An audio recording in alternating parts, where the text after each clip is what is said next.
Hi అండి, అందరూ ఎలా ఉన్నారు? బాగున్నారా? ఈరోజు సరిగ్గా లేచేటప్పటికి వాతావరణం అయితే ఫుల్ మబ్బు పట్టేసింది. క్లైమేట్ అయితే చాలా బాగుంది. ఇలా చల్లగా ఉన్నప్పుడు వేడివేడిగా ఏదైనా చేసుకొని తినాలనిపిస్తుంది కదా. మార్నింగ్ టిఫిన్ టైంలో వేడిగా ఏం చేసుకుంటాము? బొంబాయి రవ్వతో అయితే ఉప్మా చేసాం. దీన్ని మేమైతే జోరుప్మా అని కూడా అంటాం. జోరుప్మా ఏంటా అనుకుంటున్నారా? అదేనండి, ఈ ఉప్మా అనేది కొంతమంది గట్టిగా ఇష్టపడతారు, కొంతమంది జోరుగా. నేనైతే ఈ ఉప్మాని జోరుగా అయితే చేసుకుంటాము. ఇదైతే చాలా బాగుంటుంది. మా పిల్లలకు కూడా ఈ విధంగానే ఇష్టము.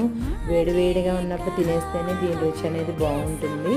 నేను మా అమ్మ వాళ్ళ ఊరు వెళ్ళిన ప్రతిసారి కూడా మా అమ్మనైతే ఈ విధంగానే జోరుప్మా చేయమంటాను. ఎందుకంటే మనం ఎంత చేసుకున్నా మా అమ్మ చేసిన రుచి అయితే మనకి రాదు కదా. ఆ అమ్మ చేతి వంటలో అంత అమృతంలాగా ఉన్నట్టు ఉంటుంది. సరే కానీ మీ ఇంట్లో టిఫిన్స్ ఏంటి ఈరోజు? మీలో కూడా నాలాగే జోరుప్మా లవర్స్ ఉన్నారా? ఉంటే లైక్ చేయండి. Thanks for